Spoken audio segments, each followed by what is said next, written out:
अब सुन रखे थे सुबह संदेश मॉर्निंग वॉइस। अब प्रफुल्ल दास प्रदीप कुमार मटौड़ा सवजन से बांटा जाएगा। जय जय जय जयकार हो यीशु की,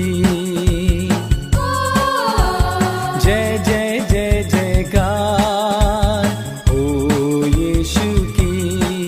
hallelujah hallelujah hallelu hallelujah hallelujah hallelujah hallelu hallelujah.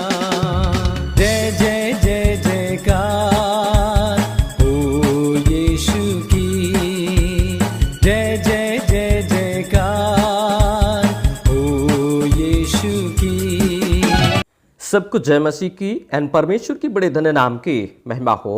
Morning voice के सभी श्रोतागणों को प्रभु यीशु मसीह में मेरा प्रेम भरा सलाम। आज की मनन के लिए पवित्र शास्त्र बाइबल से मत्ती रचित सुसमाचार 14 अध्याय कलम 14 हम आपके बीच में पढ़ने के लिए चाहते हैं। यहां पर इस प्रकार लिखा है, उसने निकलकर बड़ी भीड़ देखी और उन पर तरस खाया और उसने उनके बीमारों को चंगा किया। परमेश्वर की बड़ी धन्य नाम की महिमा हो। हम देखते हैं इस अध्याय में, तो हम इसका विचार करते हैं। हम जब इसमें विचार करते हैं तो हम देख सकते हैं इसका पृष्ठभूमि को हमको जानना बहुत जरूरी है। हम इस अध्याय में हम पाते हैं कि ये प्रभु का सेवा करने वाला एक प्रभु का दास जिसका नाम यूहन्ना है, और यूहन्ना की हम देखते हैं इस अध्याय में उसकी हत्या हो जाती है। तो हम देखते हैं ये समाचार सुनकर प्रभु यीशु मसीह नाव में बैठकर एकांत स्थान पर चले जाते हैं। हम 13 पद में हम पढ़ते हैं तो लिखा है, जब यीशु ने यह सुना तो नाव पर चढ़कर वहां से किसी सुनसान जगह एकांत में चला गया, और लोग यह सुनकर नगर नगर से पैदल उसके पीछे हो लिए। परंतु भीड़ ने उसे ढूंढ लिया और उसके पीछे पीछे चल पड़ी। ऐसे समय पर जब प्रभु यीशु का मन दुखी और थका हुआ, उसने अपने आराम की परवाह ना करके भीड़ पर करुणा दिखाई और उन्हें चंगा किया। मेरे प्रियो, हम देखते हैं तो यीशु की करुणा परिस्थितियों पर निर्भर नहीं होती, वह हर हाल में अपनी प्रजा की ओर ध्यान देते हैं।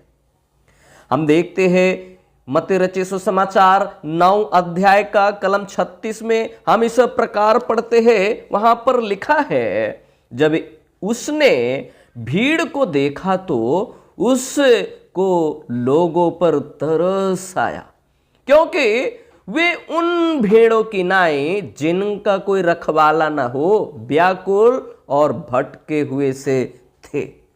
मेरे प्रियो, हम यहां पर देखते हैं यीशु मसीह हर एक मनुष्य के आत्मिक और शारीरिक पीड़ा को अच्छे गहराई से महसूस करते हैं और उनको अच्छे तरीके से जानते हैं।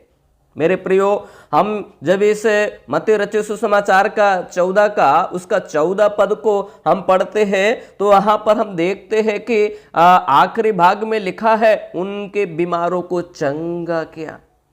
वह शारीरिक रूप से बीमारों को चंगा किया है, परंतु उसकी सेवा केवल शारीरिक चंगाई तक सीमित नहीं है, वह आत्मा की बीमारी को भी यानी पाप को भी दूर करते हैं और पाप से भी वो छुटकारा देते हैं। हम पवित्र शास्त्र में हम यशायाह की पुस्तक उसका 53 अध्याय कलम 5 में पढ़ते हैं तो उसकी मार से हमें चंगे हुए हैं, उसके मार से हम चंगे हुए हैं लिखा है। हम पवित्र शास्त्र की पुस्तक दूसरा हम देखते हैं कि पहला पत्रस 2 अध्याय का 24 कलम में लिखा है, उसके कोड़े खाने से तुम चंगे हुए। तो हम देखते हैं सच्ची चंगाई शरीर ही नहीं बल्कि हृदय और आत्मा की गहराई तक होती है।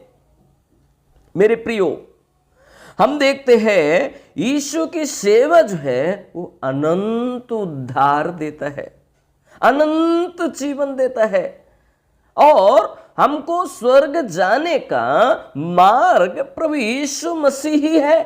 इसलिए हम यूहन्ना रचित सुसमाचार पवित्र शास्त्र में हम देखते हैं तो यूहन्ना रचित सुसमाचार का 14 उसका 6 में लिखा है, स्वयं प्रभु यीशु मसीह ने कहा, मार्ग सत्य और जीवन मैं हूं।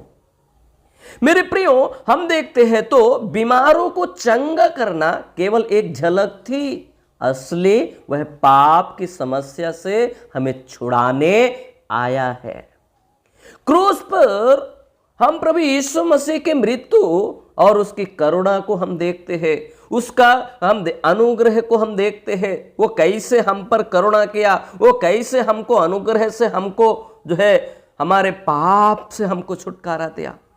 पवित्र शास्त्र में हम जब ध्यान करते हैं, मनन करते हैं तो पवित्र शास्त्र के कई सारे वचन हमको इस बात को बताते हैं। हम देखते हैं एक अच्छे सुपरिचित पद है, रोमियो की पत्री 5 और 8 में लिखा है, जब हम पापी ही थे तभी मसीह हमारे लिए मरा। हम लूका रचित सुसमाचार का 19 और उसका 10 में हम देखते हैं तो लिखा है, मनुष्य का पुत्र आया है कि जो खो गया है उसे ढूंढे और उसको बचाए। मेरे प्रियो, यीशु की करुणा का अंतिम रूप यही है, वो उद्धार देने, अनंत जीवन देने के लिए आया है। मेरे प्रियो, हम एक आपके सामने एक जीवन को उदाहरण देकर हम आगे बढ़ने के लिए चाहते हैं।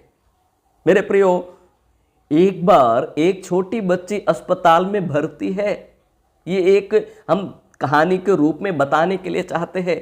छोटी बच्ची अस्पताल में भर्ती है, डॉक्टर और नर्सें बार बार देखते थे पर बच्ची को दर्द से रोते हुए देखकर कोई आंसू नहीं बहाता, कोई भी आंसू नहीं बहाता। बच्ची को दर्द है, पीड़ा है, डॉक्टर खड़े हैं, नर्स लोग हैं, पब्लिक है, भीड़ है, पर कोई भी उसके दर्द को देखकर कोई भी आंसू नहीं बहाता।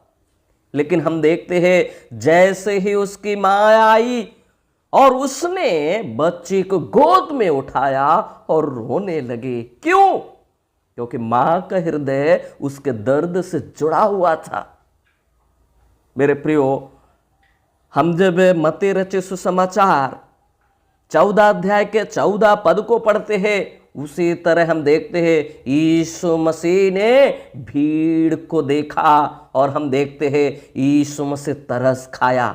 हम सबके दर्द को हृदय से महसूस करते हैं, वो हमको प्रेम करते हैं, वो हमको इस बात को बताते हैं कि हमारा दर्द को जानने वाला प्रभु यीशु मसीह वो तरस खाते हैं। मेरे प्रियो, ये भीड़ जो उसके पीछे आया, ये हम सब देखते हैं एक मनुष्य का चित्र है। ये संसार के हर एक पापी मनुष्य का चित्र है। जो भीड़ है, पाप से भरा हुआ मनुष्य का एक भीड़ है। बीमारी जिसका इलाज भीड़ स्वयं खुद नहीं कर सकते, वो बीमारी है पाप। लेकिन हम देखते हैं यीशु मसीह का जो तरस खाना, ये उद्धार का निमंत्रण है। चंगाई हम देखते हैं ये अनंत जीवन है। मेरे प्रियो, हमें ये पद यह दिखाता है यीशु एक दयालु उद्धार करता है। वो भीड़ को देखता है, उन पर तरस खाता है, उन्हें चंगा करता है। आज भी यीशु मसीह बुलाते हैं। पवित्र शास्त्र में लिखा है मत्ती 11 और उसके 28 कलम में, हे सब परिश्रम करने वाले, बोझ से दबे हुए लोगों, मेरे पास आओ, मैं तुम्हें विश्राम दूंगा। प्रभु यीशु मसीह परिश्रम करने वालों को, बोझ से दबे हुए लोगों को अपने पास बुलाते हैं। क्यों? वो कहते हैं मैं विश्राम दूंगा।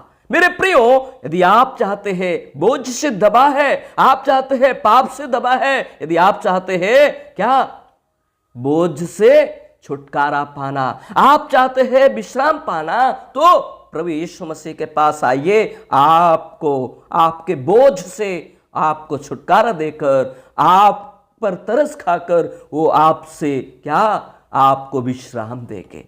प्रभु आपकी सहायता करे, मदद करे। परमेश्वर की बड़े धन्य नाम की महिमा हो। मैं यहीं पे अपने शब्दों को विराम देते हैं। प्रभु आपकी सहायता करे। सोचिएगा जरूर, यदि आपको विश्राम चाहिए, प्रभु आपकी मदद करे।